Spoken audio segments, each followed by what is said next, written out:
push to confirm President Trump's pick to the Supreme Court could, quote, backfire, as CNN puts it. Well, the theory is this will only motivate Democrats to get to the polls. Their anger will energize them.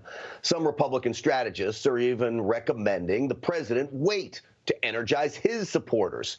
That, folks, would be a terrible idea, and I am here to put your mind at ease that moving forward with the nomination now will not have any negative effects. As the process begins and Democrats show their vile, reputation-killing, attack dog style to the world, voters from across the spectrum will start to realize the Democrats' ends justify the means mentality is not good for the country, and it is not what leaders are made of. As Democrats embrace scare tactics and lies, you brace yourself for much more of these kinds of wild accusations from Nancy Pelosi and her leftist cronies. Clean air, clean water, pollution, they're coming after your children. Protect your children from what they're trying to do in this court. Coming after your children? To us, that's insane, right? But to her blind liberal zombie supporters, they believe it, which makes Pelosi sly as a fox who's also willing to lie and cheat. That makes her dangerous.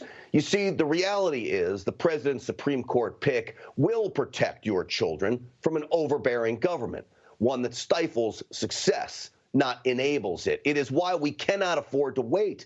The republic is at stake, and it's at stake right now. This next Supreme Court justice could serve as a firewall to every socialist push a Joe Biden administration would most surely offer up.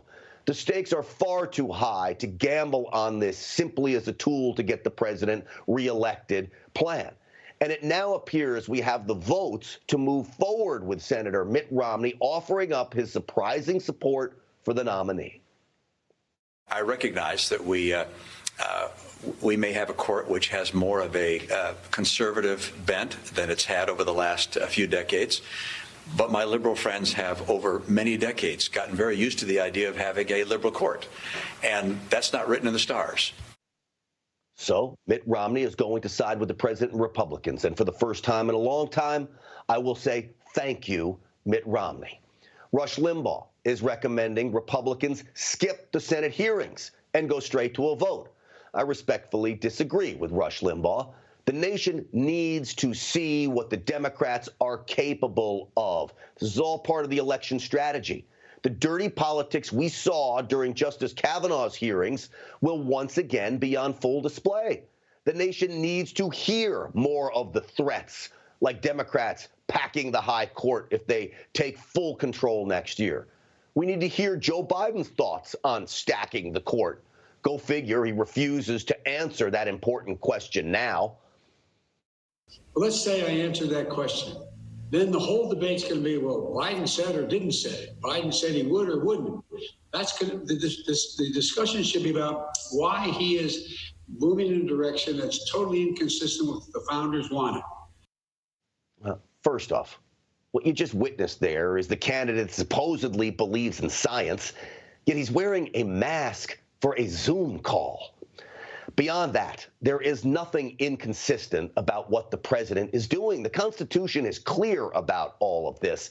And as for stacking the court next year, the only way Democrats can do that is if they retain the House, take back the Senate, and take the White House.